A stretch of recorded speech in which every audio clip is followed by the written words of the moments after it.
Hola, hola, ¿qué tal mis canales del rock? Dándoles la bienvenida a este canal. Yo soy Stomach Guerrero y esta es la sección Junkies Song.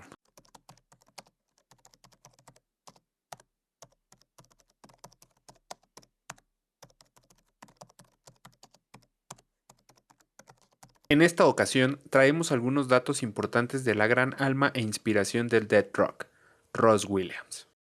I think she's starting to really fine tune and understand a lot more of what she really wants to be doing with it and becoming a lot more involved.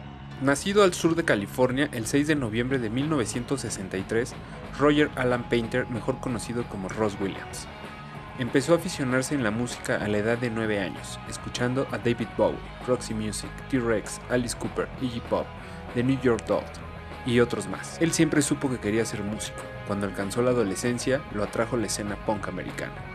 En ese tiempo, Roger tenía 16 años y decidió hacer música en vez de escucharla solamente. Optó por tomar el nombre de Rozz Williams de una lápida que había en un cementerio favorito. Su primer banda fue llamada Crawlers to New Who, que después se convertiría en The Upsetters. Rozz era la voz y tocaba la guitarra, pero esa banda nunca tocó un escenario. Entonces, Rozz formó The Hace. Él cantaba, tocaba la guitarra y el órgano. Bill Emery también cantaba y hacía arreglos con el bajo, y finalmente Steve Darrow tocaba la batería. Christian Death fue formado en octubre de 1979. El nombre proviene de una degeneración del nombre del diseñador de modas Christian Dior. El primer concierto juntos fue alternando con 45 Grave en el Hong Kong Café, en el barrio chino de Los Ángeles, California, y rápidamente construyeron una buena base. En el verano de 1981, Ross conoció a Rick Astley, lo invitaron a formar parte de la banda. Por otro lado, McCarthy financió tiempo para un estudio de grabación. En esas sesiones produjeron canciones que más tarde aparecerían en el EP Dead Wish. La canción Dogs fue incluida en la ahora famosa compilación Hell Comes to Your House. Su primer álbum, Only Theatre Rain, salió a la venta en marzo de 1982, del cual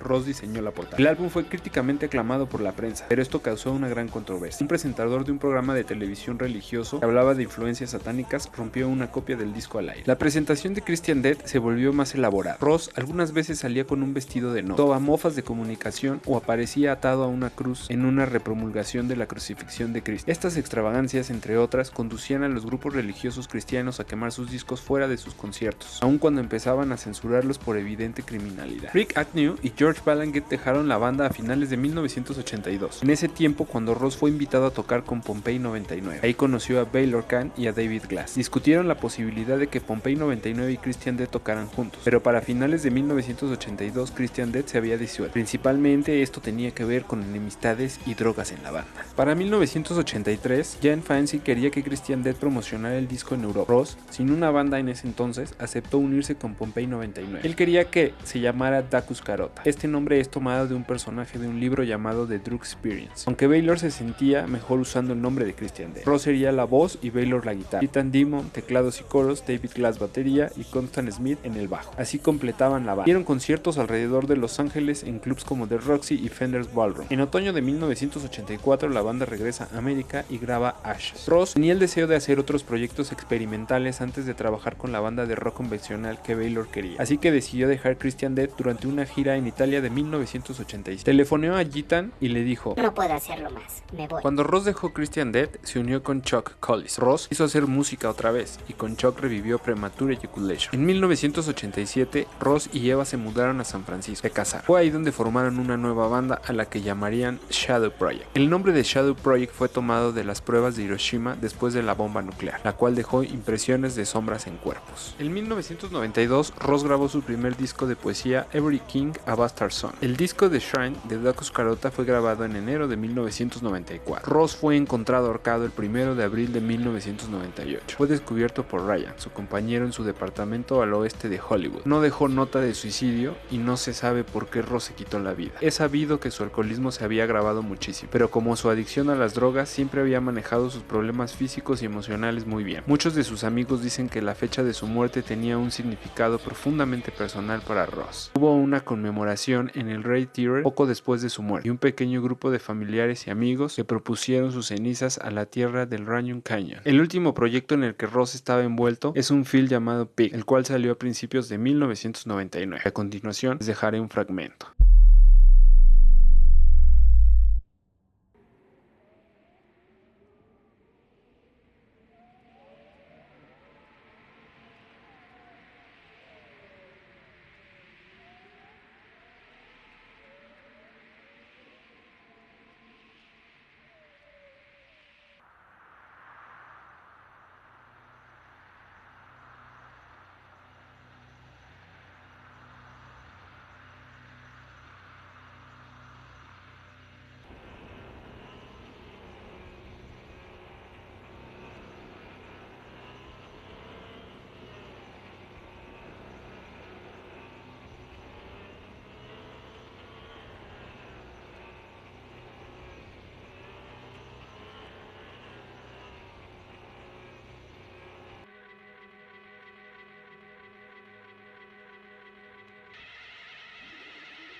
Sin duda, un personaje enigmático y emblemático para la cultura goth de todo el mundo. Si te gustó este video, por favor suscríbete, dale like, comenta y comparte con tus amigos para seguir realizando más videos.